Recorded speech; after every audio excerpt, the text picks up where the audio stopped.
All right, this one comes from r/no sleep. Username bothad7659. My neighbor's tenant keeps waving at me. I think something is very wrong. Now, don't get me wrong, my neighbor Ray seems like a nice guy. He's this handsome man in his mid to late 40s. He's charismatic, bright, and very charming. If I were a few years younger, I might even say I have a little crush on him, though I'd never admit it. However, as of recently, I've been observing him exhibiting some questionable behavior. Trust me, I'm no stranger to unique habits, given I have a few of my own, but his are a little more disturbing. Let me give you some context. Ray has a spare bedroom in his basement. Instead of renting it out to make extra money, he offers up the room to homeless young women in our town free of charge.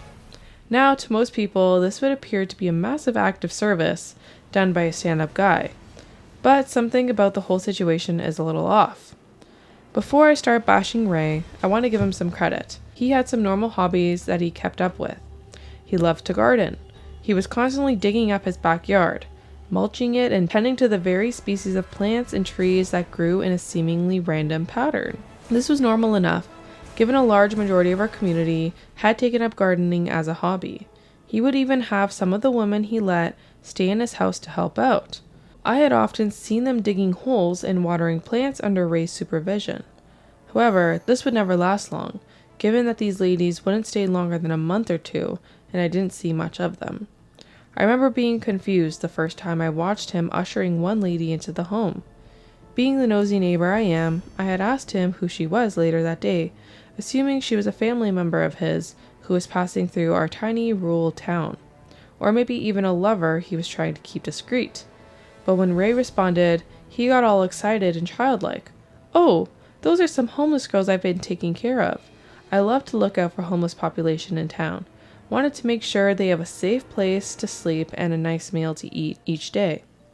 I thought it was a bit weird that he was only choosing young girls as tenants, but I figured there were a good reason for it. Perhaps he had a female friend or sibling who had been in a similar situation and was more sympathetic to that demographic.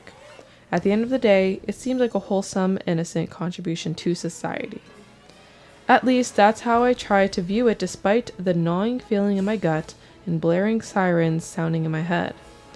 All I knew was that each day, Ray would leave his house at approximately 7 in the morning after having his cup of joe on the porch and chirping a good morning to each passerby. Like clockwork, he'd return at 5 in the evening, do some yard work, and withdraw back into the house. I usually wouldn't see much of him for the rest of the day. He must be quite a man of routine, I thought. Even so, there was still something off about him. Something in his eyes that wasn't quite right. Something very few people would take note of if they weren't looking close enough. And on top of that, recently, things started getting even weirder. The most recent occupant of my neighbor's downstairs bedroom was this blonde girl who looked no older than 18. Ray had ushered her into the house, like all the rest, with one arm slung around her shoulder and a black jacket shielding most of her face from my view. From what I could see, she looked fairly well kept for someone who had supposedly been living on the street. And what the hell was with the jacket? I mean, for God's sake, she was no celebrity, right? The following days, after Ray would leave, I heard some odd sounds coming from his house during all hours of the day. I work most days from home as an independent contractor, so I tend to keep an ear out for shenanigans going on in the neighborhood while most of the community is elsewhere. These noises included, but were not limited to, heavy metal music, banging on what sounded like pots and pans, occasional yelps, like that of a small dog, and loud laughing or crying. It was a bit hard to tell. I assumed that Ray's current housemate just had some alternative interests. Again, I'm in no position to judge, granted I have my own unusual hobbies. Initially, I let it go. When Ray would return, all the noises would cease, as if he had just walked in and turned the volume down on the whole household. I thought about bringing it up to him, but decided against it. Something about the whole thing irked me, but there was no evidence of any wrongdoings on Ray's part. What more could I do besides sit idly by and watch it all unfold? That was until one night last week. I was up in my bedroom getting settled in bed when I heard the softest, most muffled tapping noise.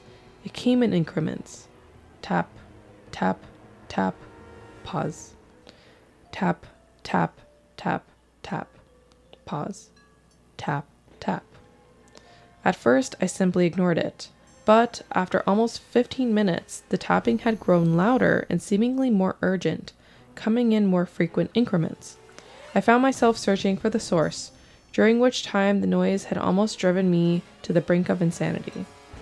I had almost decided that it was an auditory hallucination, courtesy of spending most of my days in silence when my eyes fell upon the closed curtains of the large windowsill.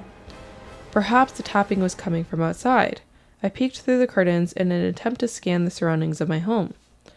I had discovered Ray's upstairs bathroom window faced my bedroom window after an unfortunate incident involving me undressing unbeknownst to my audience, Ray, taking an innocent glance outside while brushing his teeth. I took a liking to keeping my curtains closed after that. It usually takes a moment for my eyes to adjust to the pitch darkness, given our town refuses to install street lights and Ray's lights are usually out by 9 p.m. This time, however, I noticed Ray's upstairs bathroom light was on despite the time being around 10 o'clock. And there was a silhouette inside, facing me. The dark figure was far too small to belong to Ray, so I assumed it was his blonde occupant, the girl I had seen earlier. Did Ray know she was upstairs? I had never seen any of his tenants use the upstairs bathroom. What was even more odd were her gestures. She was waving her arms around her head like a lunatic. At first, I thought she might have had a blow dryer in her hand, or at least something she was using to style her hair. But upon closer inspection, I realized her hands were empty. These frantic gestures continued for a moment before the bathroom light turned off and the house went dark. A chill ran down my spine. The whole scene was perturbing. That night, I laid awake in bed attempting to rationalize what I had seen. I began to theorize. Perhaps she was a recovering addict and suffering from withdrawals. Or maybe she was trying to kill a fly. Yet, I couldn't imagine what scenario would cause her to act so strange, and I couldn't shake the feeling that she was in some sort of danger. I decided to talk to Ray the following morning about what I had seen. I wanted to make sure he was aware of it in case there was something he knew that I didn't, or maybe even something he could do to help with whatever was going on. "Morning, Ray," I greeted him as I approached his front porch. He was sitting in the same old rickety rocking chair, sipping from his usual ceramic mug. "Well, good morning, Miss Lisa." Ray's face broke out into his famous, dazzling grin. "What can I do for you this fine morning?" "I was just wondering about the new tenant of yours, the blonde one. I mean, who lives downstairs? I saw her in your upstairs bathroom last night and she seemed a bit agitated." The look on Ray's face changed for a moment, so brief, if I had blinked, I would have missed it. His grin had vanished and his features were consumed by an expression so feverishly unhinged he was almost unrecognizable. But just as quickly as his face had become the monstrosity I had just described, it morphed back into a look of concern, arched brows, earnest eyes, and a subtle frown. I had subconsciously taken a step back, attempting to make sense of what I had just seen. "Oh, geez, Miss Lisa, I can't apologize enough for the burden. I had no idea Daniela had bothered you last night. She must have been toying around in my medicine cabinet again. I'll have a talk with her and smooth everything over, I promise." I was still trying to process his sudden change in demeanor as I struggled to find a response. "Oh, no, Ray, it was no bother at all. I just wanted to make sure she was okay is all." "Oh, don't worry your blessed heart. She'll be fine. Just a case of night fever, I'm sure." And he gave me a smile, so dazzling it almost made me forget about the horrific face I had just seen him make just a few minutes prior. You know that feeling you get in the pit of your stomach when you know something is about to go horribly wrong? Like instead of butterflies in your stomach, it's moths or bees or something? That's precisely how I felt walking back to my house after the interaction with Ray. I spent the entire rest of the day glancing periodically outside my bedroom window, watching, waiting for the inevitable disaster my gut had anticipated. But all I saw were the usual activities. Ray leaving the house at 7 a.m., the usual ruckus coming from his home upon his departure, and his prompt arrival at 5 in the evening. Before I knew it, the sun had gone down and Ray's house was once again dark and quiet. I had finally decided to close my curtain at around 9, ceasing my incessant stalking after hours of monitoring the house, when I noticed a figure at the window once more. The blonde tenant was back. Only this time, She looked gangly, thin in a way I couldn't describe, not glowing as she had been when I first laid eyes upon her first arrival, but skeletal. Her skin was taut and pale and sheen with sweat. Her hands were even cupping her face, displaying a distressed gesture. I could only compare her face in the window that night to the one painting by Edward Munch, The Scream, I believe it's called.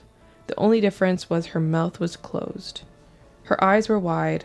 I could see the whites of them above her irises, clear as day, despite our distance. The sheer look of her made my skin crawl. I waved my arms at her, instinctively, but stopped myself. This was my first attempt at contact, and I knew I couldn't blow it. I had to be discreet in case Ray was watching. She began lifting her arms slowly, a stark contrast to the woman I saw frantically flaunting her arms around before, and I noticed something. I squinted, attempting to identify the small marks on her body I was seeing. They seemed to be lacerations of sorts, around her wrists, near the bends of her forearm, and around her neck. I hadn't noticed them at first, but the closer I inspected her, the more concerned I grew. She was no longer the lively, panic-struck woman I had seen mere days ago. She now looked like a shell of herself, covered from head to toe in gashes and what seemed to be defense wounds. I felt the panic bubbling inside me. Something was very wrong here. I knew it before and I had known it then. I watched as she waved her arms back and forth robotically, as if they were being done mechanically. I was so overwhelmed with emotion that I shut the curtains abruptly. I couldn't bear watching. I didn't sleep the whole night. I picked at my cuticles feverishly. I sweat through my sheets. I was losing my mind, perhaps. The thought of my neighbor, who I had previously considered a genuine friend, doing something so horrendous to these women was nauseating. The thought of being helpless in the matter made me feel even worse. What could I do? Call the police? I had no tangible evidence. Nothing that could have been proven in court, at least. I was completely and utterly powerless. Days went by, and I hadn't seen the sickly blonde woman by the window in a while. I checked consistently, every night, to no avail. I had even begun checking periodically during the day, just in case, to no avail. I had begun to believe I had imagined the whole damn thing after about a week of no sightings. That was, until last week. I had been mindlessly flipping through the channels on TV when the story of one of our few local news stations caught my eye. The broadcast had mentioned a 22-year-old woman who had gone missing 2 weeks ago in the town just above ours, a recent graduate from Clemson University. An image of the woman appeared on the screen, and I felt my stomach drop into my small intensities. The woman who appeared on screen was a healthier, fuller version of a woman in Ray's window. Blonde, tan, dressed in an orange tank top and jeans, short with a wide smile and dazzling blue eyes. Nothing at all like the gray, ghastly woman I had seen previous nights before, but still recognizable. I clutched my chest and gasped, instinctively, attempting to avoid releasing a scream that would certainly wake up the entire neighborhood, including Ray himself. I knew I couldn't call the police without sufficient evidence. The cops in town were clueless and, quite frankly, lazy. They would do very little with a tip about a lonely lady who claims to have seen a missing woman in her neighbor's house. They'd pay Ray a visit and ask him about it. There would be no warrant obtained. There's no probable cause. It would be my word against his. Better yet, Ray would know that I'm onto him, and God only knows what he would do with that information. After hours of seething in my own dread on my living room couch, drowning in my own sweat, biting my fingernails until there was nothing left to bite, and weighing the pros and cons of calling the police while developing an alternative course of action, I came up with nothing. Just this morning, after a sleepless night on my part, I saw him from my back porch, out in his backyard, digging up holes in his garden with a rusty shovel. Gardening? I call over to him, attempting casual conversation as I grip the handle of my coffee cup a tad too tightly. Yep, I just got these peach trees. Want to plant them for the upcoming season. It's the perfect time of the year for them. His smile was too bright. He was practically shaking with excitement, and he continued shoveling loads of earth into the ground besides the hole. I remember thinking the hole had been a bit too big for a seed. It was so large, I reckon I could have easily fit inside of it. I had to hold myself to keep from trembling. Sure is, I replied, as I sipped my coffee shakily and turned my head back inside before I heard Ray call out to me. He looked up at me. No, look is not the right word. He saw into me, stared into my psyche with black, soulless eyes. It was a knowing look, one that said, I know that you know. I held my breath, preparing myself for the words that would exit his mouth. But all he said was, "Have a great day, hon." And then he went back to digging. I think I'm almost out of time. I can see myself locked in Ray's bathroom, waving frantically to my vacant house just as Emery did. Except this time, there would be no one there to wave back. Jesus fucking Christ. The fuck? No, thank you. This one gave me the spooks, the creeps. It gives me the chills. Yeah. This one reminded me of that show that we watched. Was it Jeffrey Dahmer? I think so. The fucked up show. Yeah.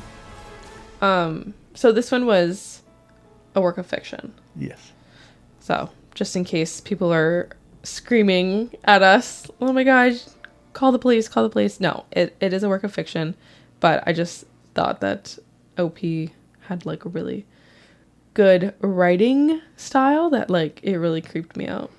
Giving me the creepsies. Yeah. And by the way, we had permission from OP, whose username is both ad 7659, to read the story. Nice. All right. Okay. Back to me. Yes.